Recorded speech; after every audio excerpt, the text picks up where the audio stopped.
Salut à tous, bienvenue pour cette nouvelle vidéo. Alors je devrais plutôt dire série de vidéos, rassurez-vous, il va y en avoir que 2.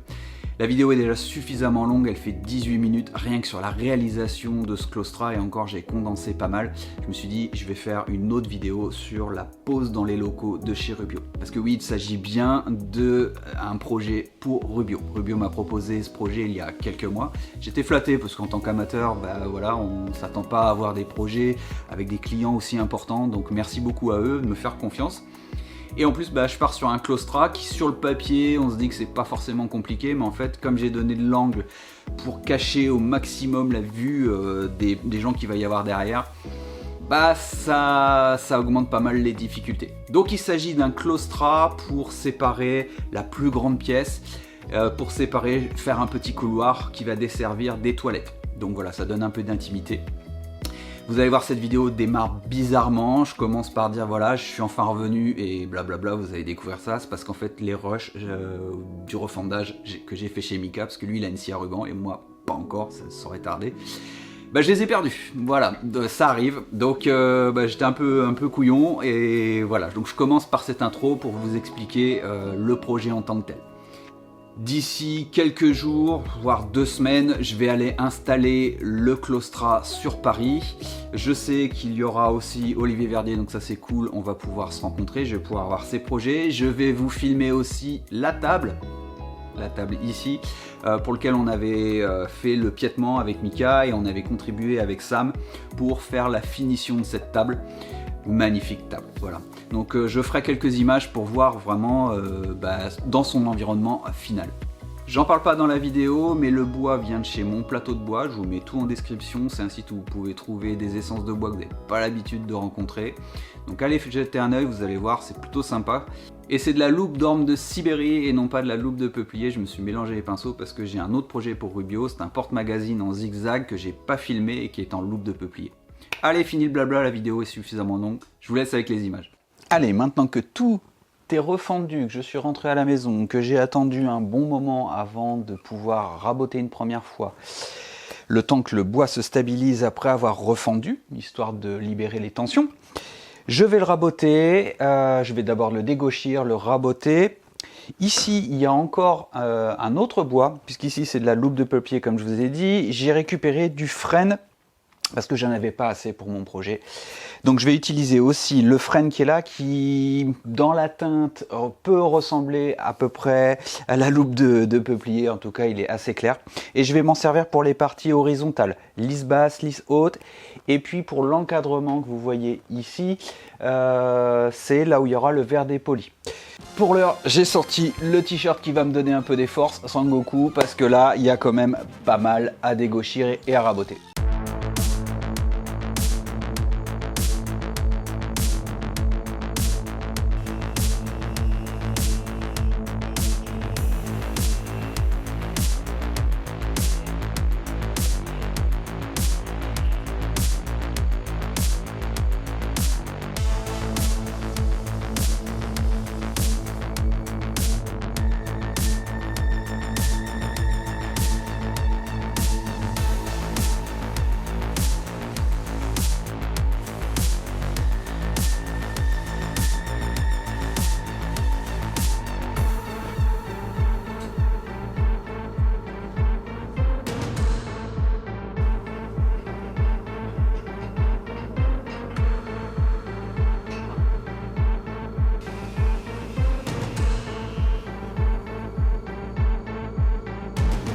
Allez, je te reprends quelques jours après. Je suis désolé pour le bruit, mais je suis en train de faire mon logo ici avec ma graveuse laser. C'est en train de découper et je vais mettre ça en relief. Je vais venir le coller par-dessus ce que j'ai fait ici.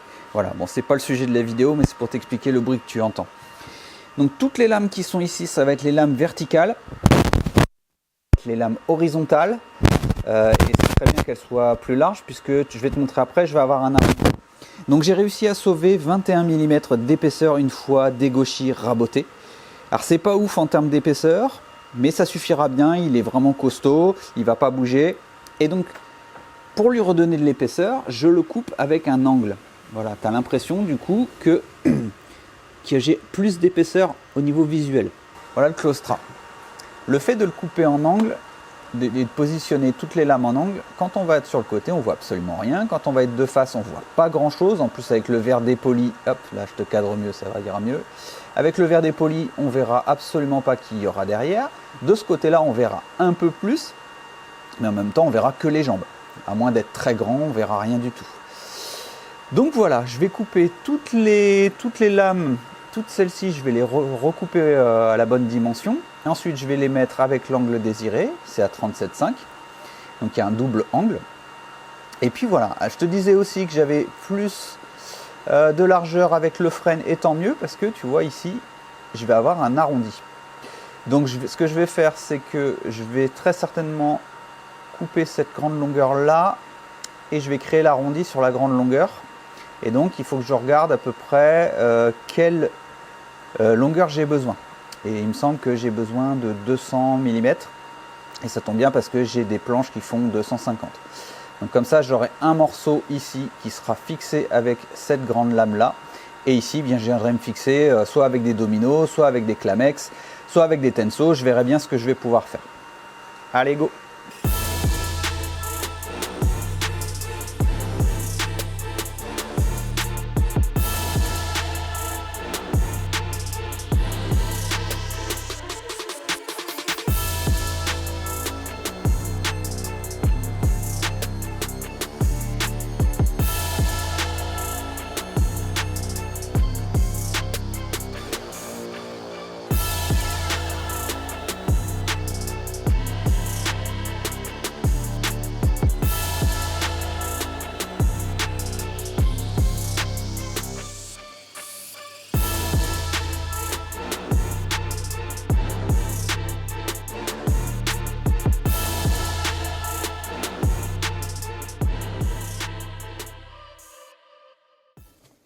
Voilà, maintenant que j'ai coupé toutes mes lames à longueur et avec l'angle que je vous ai parlé tout à l'heure pour avoir une impression d'épaisseur, et puis pour cacher un peu plus ce qui va se passer derrière, je vais m'occuper de la lisse basse et de la lisse haute. Je vais partir depuis ici, je tombe pile poil sur la terminaison de celle-ci. Hop, on le voit ici, j'ai ma ligne de démarcation là. Donc je vais prendre cette référence-là, cette cote ici, je vais le couper et je vais assembler cette première partie. C'est la partie la plus facile pour moi, puisque je n'ai pas toutes ces découpes que j'aurai après à faire pour, voilà, vous voyez mieux, pour le verre dépoli ici, voilà.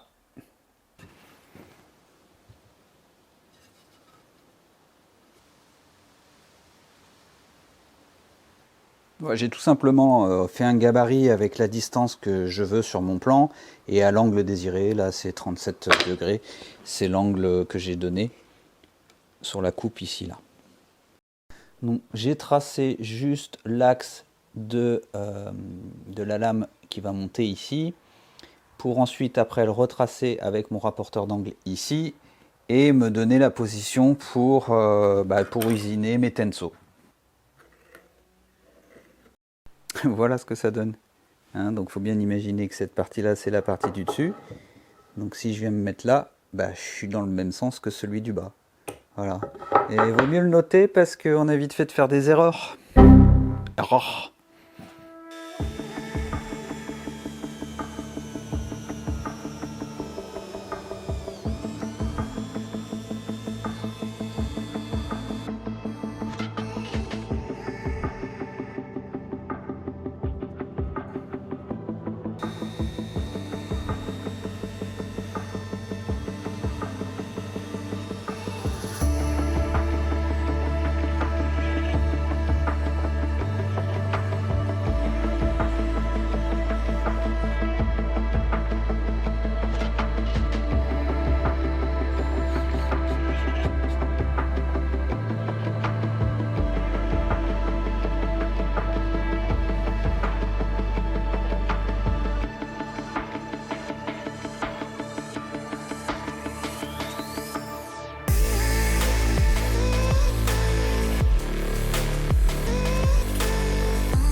Alors c'est là que je m'amuse.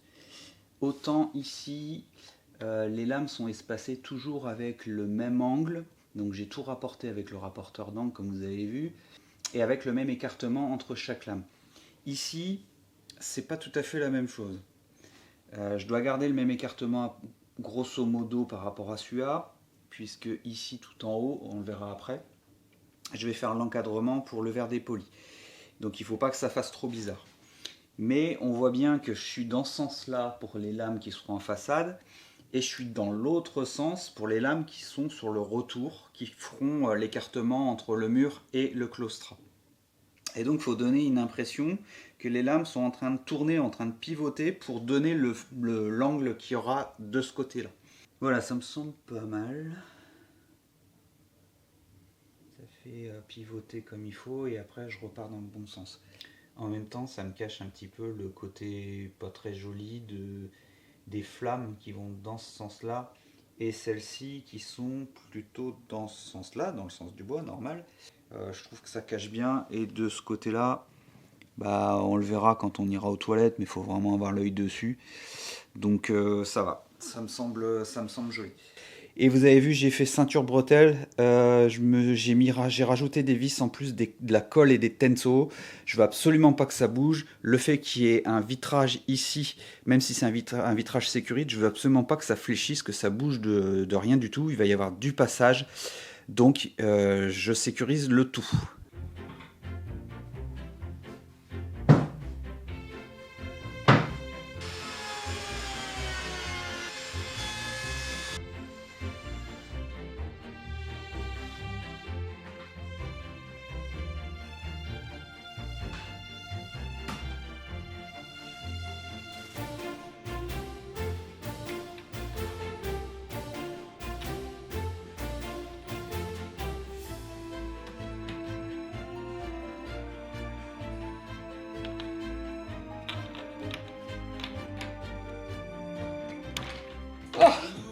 Bon, je vous reprends, c'était très sportif.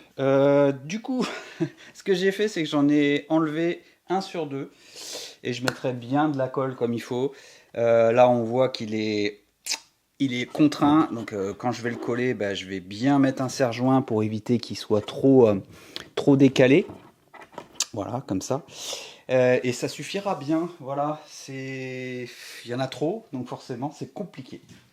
Donc là, ce que j'ai tracé, c'est les emplacements où vont être la défonce. Je vais faire une petite défonce de 2 cm de large sur 1 cm de profond sur l'encadrement complet, de façon à venir encastrer le verre dépoli.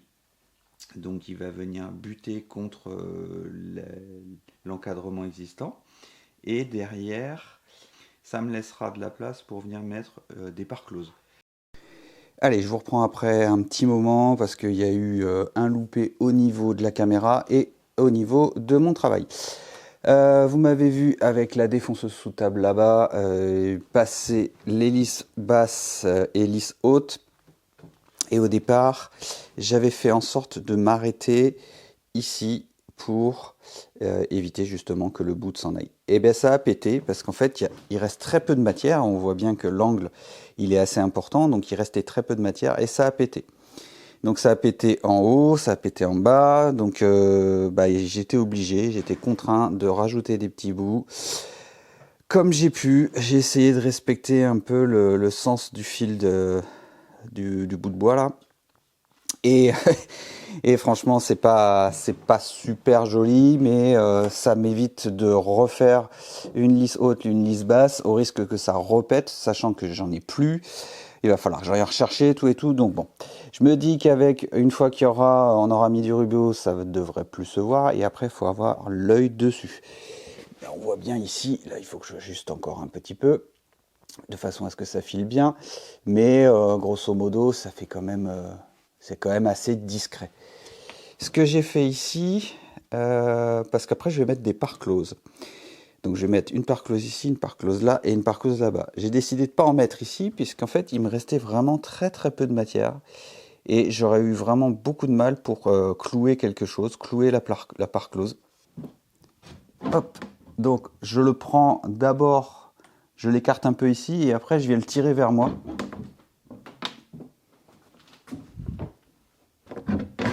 Tac. Et après c'est bon. Oh, il pèse son poids l'animal. Donc on voit bien, on comprend mieux pourquoi ça a pété une fois que je suis arrivé ici. Quand j'ai usiné à partir de là, bah c'est ici que ça a pété et ça a fait tout partir. On voit bien qu'il me reste très peu de matière à ce niveau-là. Là, je vais tout bien faire propre. Mais bah voilà, hein, c'est les contraintes de faire en angle. On voit comment j'ai fait ma découpe. Donc je vais pouvoir mettre ma part close bien comme il faut. Mais il me reste très peu de matière.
J'ai fait les parts closes en off, je les ajusterai bien une fois que je serai sur place et que le verre sera en place aussi. Mais voilà, tout est nickel. Alors j'ai mis des vis partout, hein, vraiment pour assurer la tenue. De toute façon, personne n'ira regarder là-haut.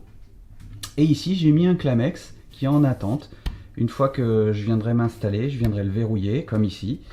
J'en mettrai pas forcément en bas, il n'y en a pas besoin, puisque en bas, je vais coller directement sur le parquet qu'il y aura. Ici, je vais visser et bouchonner avec des fraises à bouchonner, je vous montre ce que c'est. Et puis voilà, dans l'ensemble j'ai terminé. Bon, le ponçage, tout ça, je vais le faire en off et je vous reprends une fois que je suis sur place dans les locaux de Rubio.